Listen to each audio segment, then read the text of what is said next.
আজি আপোনালোকক সাংবাদিক বন্ধুসকলক মই সেৱা সন্মান জনাইছোঁ। পহিলা বহাগৰ দিনটোত আমি লগ লাগিছোঁ সৌজন্যমূলক সাক্ষাতৰ কাৰণে। মই দুমনিচুকী আৰু বদলগুৰিৰ জিলা পৰিষদৰ NDA দলৰ এগৰাকী মনোনীত প্ৰাৰ্থী।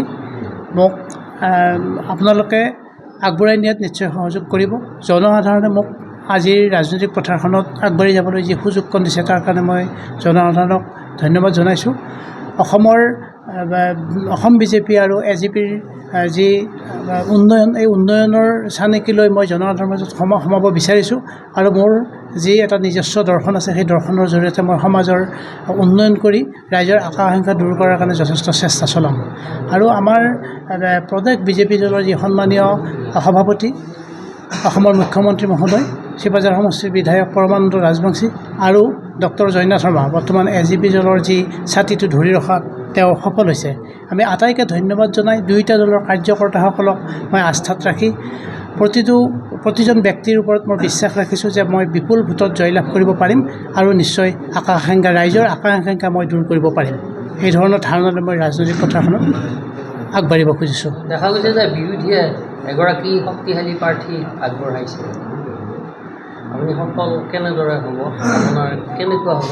মই ইয়াৰ আগৰ যি মোৰ নিজস্ব কাম কৰাৰ যিটো মোৰ স্পৃহা, কাম কৰাৰ যিটো হেঁপাহ, মোৰ সেই নিজে বিশ্বাস আছে যে মোক ৰাইজে আদৰি ল'ব।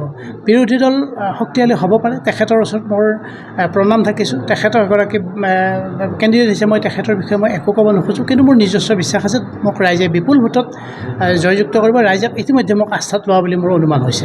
BJP নেতৃত্বাধীন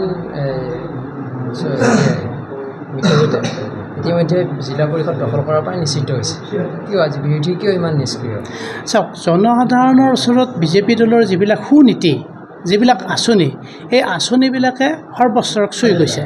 প্ৰতিগৰাকী ব্যক্তিক, প্ৰতি জাতি ধৰ্ম নিৰ্বিশেষে প্ৰতিখন ঘৰৰ প্ৰতিজন শ্ৰেণীক কিবা নহয় কিবা আঁচনিৰ জৰিয়তে তেওঁলোকে উপকৃত হৈছে। গতিকে চৰকাৰখনে যিহেতু জনমুখী আঁচনিসমূহ লৈছে, জনসাধাৰণৰ আকাংক্ষা দূৰ কৰিছে, সমস্যাসমূহ সমাধান সফল হৈছে আৰু তেখেতসকলো নিশ্চিত হৈছে যে অসমৰ প্ৰায় মানুহখিনি BJPৰ এই নীতিত আকৃষ্ট হৈছে আৰু সেইকাৰণে হয়তো আজি সমগ্ৰ অসমৰ প্ৰতিটো জিলা পৰিষদ দখলৰ কৰাৰ কাৰণে তেওঁলোকে এটা আগবাঢ়িছে। আৰু বিৰোধীৰ হয়তো সুনীতি নাই, বিৰোধী হয়তো শৃংখলাবদ্ধ হৈ থকা নাই, সেইকাৰণে বিৰোধীয়ে হয়তো প্ৰণালীবদ্ধ হয়তো নীতি তৈয়াৰ কৰিব পৰাত বিফল হৈছে কাৰণে তেওঁলোক হয়তো নিৰাশাত ভুগিছে। আমি আশা ৰাখিছোঁ যে মুখ্যমন্ত্ৰী ডক্টৰ হিমন্ত বিশ্ব শৰ্মা আৰু প্ৰদেশ BJP দলৰ সভাপতি মহোদয়ৰ যি সুনীতি, আৰু BJP দল এটা অতি শৃংখলাবদ্ধ দল, এটা শৃংখলাবদ্ধ দল, আৰু সেই ধৰণে AGP দলক এটা নিজে ভাতৃ হিচাপে তেওঁলোকে যিটো এটা মিত্ৰতা ধৰ্ম আগবাঢ়িছে, দুয়োটা দলৰ এটা সুন্দৰ আঁচনিৰ জৰিয়তে জনসাধাৰণ উপকৃত কৰাত সফল হৈছে কাৰণে আজি